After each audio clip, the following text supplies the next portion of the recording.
The conference room at Morrison and Associates smelled of leather and old money. My sister Jennifer sat across from me, her manicured nails drumming against the mahogany table. Mom occupied the head seat, her expression a mix of concern and something darker. "We're worried about you," Mom began, her voice dripping with false sympathy. "The past few months, you seem distant, confused." I took a sip of water. "I'm fine, just busy with work." Jennifer leaned forward, her diamond bracelet catching the light. "Work? That consulting thing from your apartment? You're 32, living like a college student. You drive a 10-year-old Honda that sounds like it's dying. You rent a studio apartment. Dad left us a fortune and you're living like you're broke." "I'm comfortable with my lifestyle," I said. Mom placed a folder on the table. "We've arranged for you to see Dr. Harrison Matthews. He's a renowned psychiatrist. Just a consultation." I flipped through the papers: psychiatric evaluation forms, competency assessment requests, legal documents with signatures already in place. "This seems extreme." "It's for your own good," Jennifer said. "We need to make sure you're capable of managing your portion of the estate." The evaluation was scheduled for Tuesday. Dr. Matthews' office was in Century City, sleek with panoramic views. The waiting room featured abstract art and soft jazz. Dr. Matthews was distinguished looking, with silver hair and designer glasses. He gestured to a leather couch as he settled into his chair with a notepad. "Your family is quite concerned about your decision-making capabilities," he began. "Tell me about your daily routine." I described my work, my habits, my quiet life. He asked about finances, relationships, future plans. The questions seemed innocuous, but I noticed how he framed certain things. "Do you feel your family understands you?" "Not particularly. We have different values." "And that bothers you?" "It is what it is." More scribbling. The session lasted 2 hours. He scheduled 3 more appointments over the next 2 weeks.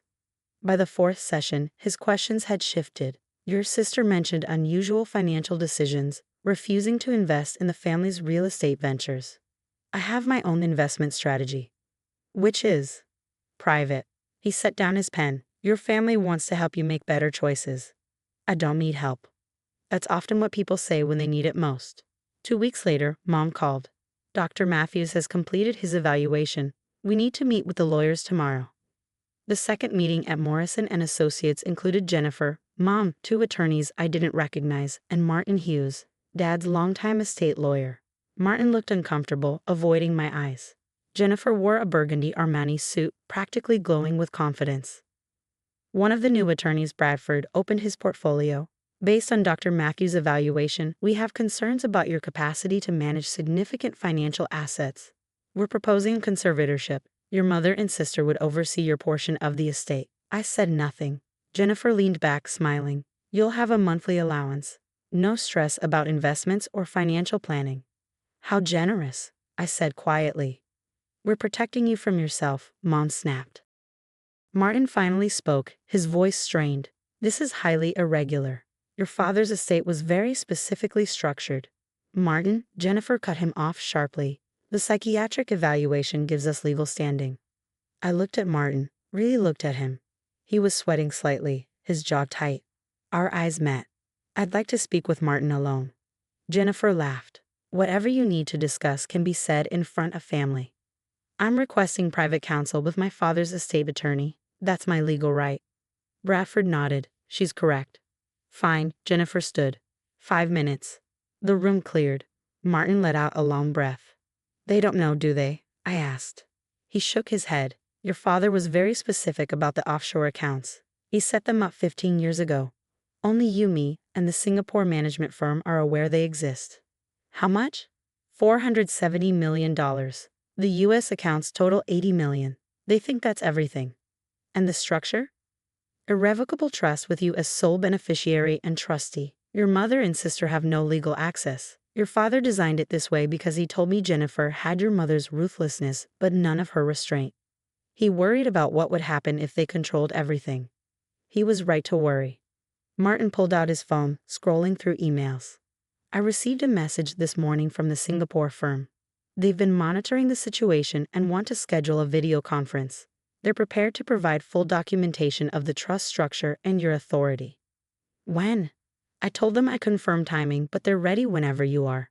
They've also prepared a complete audit of all your father's assets, including the domestic accounts your family believes they're entitled to manage. Schedule it for tomorrow, noon. This same conference room. And your family? Tell them it's a routine estate review. Let them think they've won. That evening, Jennifer called. Just checking on my poor, incompetent little sister. How are you handling everything? I'm processing it. Good. This will really simplify your life. Mom and I will handle everything. We're thinking a monthly allowance of $5,000. That should be plenty for your lifestyle. $5,000 from an $80 million estate. There are management fees, taxes, operational costs, but don't worry about it. She paused. We should discuss your living situation. We found a nice assisted living community in Pasadena, very upscale. You'd have your own room, scheduled meals, recreational therapy. Assisted living? I'm 32. For people with cognitive difficulties, age doesn't matter. Think of it as a fresh start. After she hung up, I sat in my small apartment, looking at the city lights through my single window. My phone buzzed with a text from Martin. Singapore confirms noon tomorrow. Sent full documentation. You'll want to review tonight. I opened my laptop and began reading through the files. My father had been meticulous. The offshore structure was a maze of legal entities, trusts within trusts, jurisdictional protections that would take teams of lawyers years to untangle. And at the center of it all, my name, my authority, my control. The next day, I arrived at Morrison & Associates early. Martin was already there, setting up video conferencing equipment with careful precision. At exactly noon, Jennifer and Mom walked in, both dressed like they were attending a coronation. What's all this? Jennifer gestured dismissively at the screens. Routine compliance review, Martin said smoothly. The Singapore management firm requires verification of certain documentation. Mom settled into her chair with a sigh. This seems unnecessary. We already have Dr. Matthews' evaluation. Can't we just move forward? The screen flickered to life, revealing three people in business attire sitting in what was clearly a high-rise office overlooking Singapore's skyline. The woman in the center spoke first, her British accent crisp and professional. Good afternoon, I'm Victoria Chen, Senior Managing Director at Kingsley Trust Management. I'm joined by our Chief Legal Counsel and Head of Client Services. We're here to review the complete estate structure established by Mr. Robert Mitchell in 2008. Jennifer waved her hand dismissively. We're already aware of the estate details, $80 million in various accounts and properties, currently under review for conservatorship due to competency concerns regarding my sister. Victoria's expression didn't change, but there was something in her eyes. I'm afraid there's been a very significant misunderstanding. The domestic accounts you're referring to represent approximately 14% of Mr. Mitchell's total estate. The room went absolutely still. You could have heard a pin drop. Mom leaned forward sharply. What are you talking about? Robert's attorneys gave us a complete accounting of his assets. Everything was documented.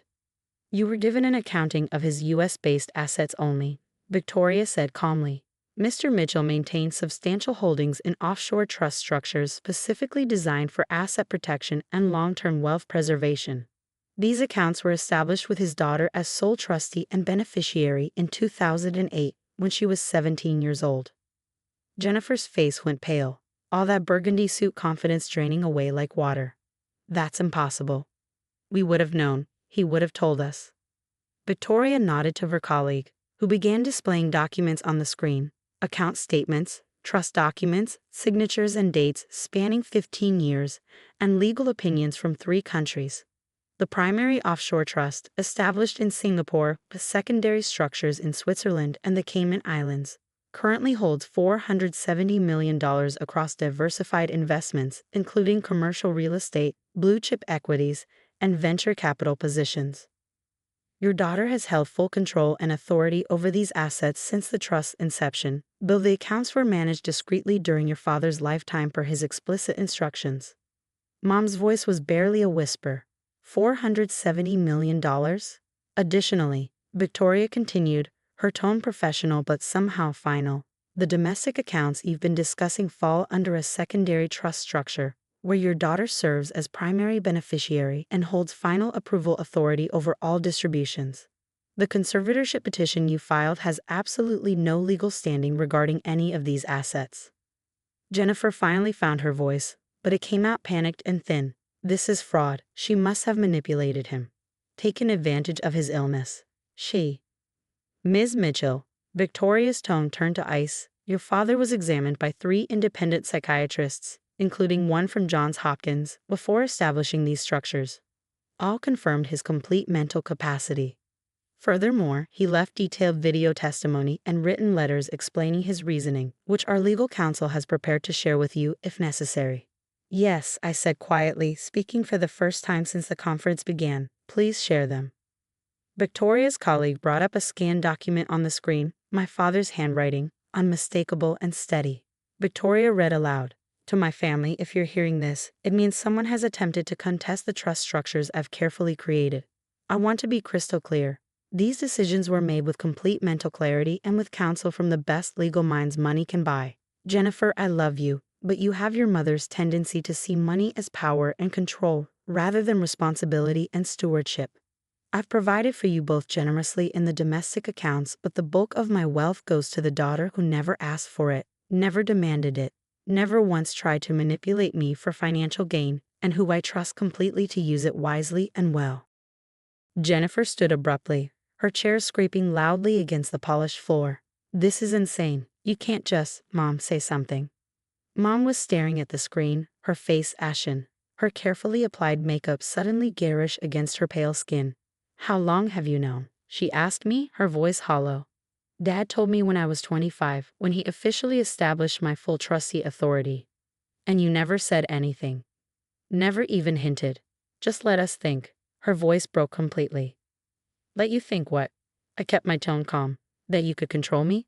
That I was incompetent? That I needed your $5,000 allowances and assisted living facilities? I paused. You orchestrated a psychiatric evaluation to have me declared mentally unfit. You planned to institutionalize me. You did all of this for money that was never yours to begin with. Jennifer's hands shook.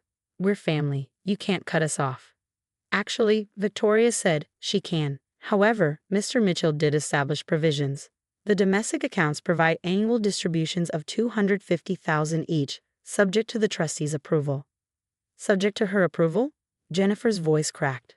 The trust was designed to prevent exactly this scenario. Mom's voice was small. What happens now? Now you receive your annual distributions as Dad intended, $250,000 each. You'll sign documents acknowledging the trust structure and withdrawing the conservatorship petition. And if we don't? Jennifer asked. Then you get nothing. Martin slid documents across the table. These need to be signed today. Once complete, the first distributions will be processed within 30 days. Jennifer picked up the pen with trembling hands. Mom stared at the papers, tears sliding down her face. You spent all this energy trying to prove I couldn't manage money. But Dad trusted me with $500 million 15 years ago, and I never told anyone, never flaunted it. Maybe that's exactly why he knew I was the right person. After they left, Martin gathered his papers. Your father would be proud. He knew Jennifer would try something eventually. That's why he built in so many protections. What will you do now? I thought about my studio apartment, my old Honda, my quiet life everyone had mistaken for failure. Nothing different. That's the point. My phone buzzed. Jennifer, we need to talk about the allowance amount. I deleted it. Another text from Mom. Please call me. We can work this out.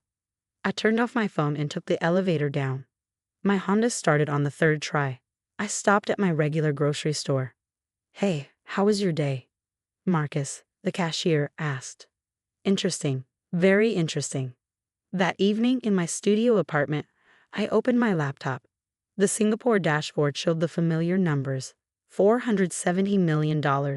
I'd never touched the principal. The interest went to scholarship funds, medical research grants, and organizations Dad had cared about. Anonymous donations that didn't require recognition.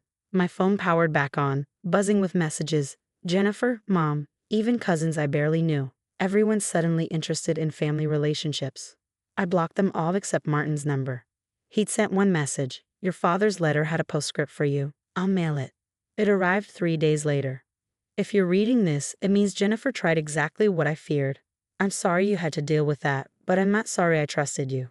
You were always the one who understood that money is just a tool, not a scoreboard. Use it wisely, kid. Use it well. And never let anyone make you feel small for refusing to play their games. Love, Dad. I folded the letter and placed it in my desk drawer next to the trust documents and account statements. They'd wanted to declare me incompetent. They'd wanted to control my life. Instead, they discovered they'd been living on my charity all along. My phone buzzed. Jennifer, $250,000 barely covers our expenses. Please? I typed. Dad thought it was enough. I agree. Then I blocked her number and made dinner in my small kitchen. Outside my window, Los Angeles glittered with ambition and desperation, people climbing over each other for success they thought would make them happy. I was happy with my 10-year-old Honda, my studio apartment, and my $500 million that nobody knew about. Dad had been right all along. The real incompetence was thinking money could make you more than who you already were.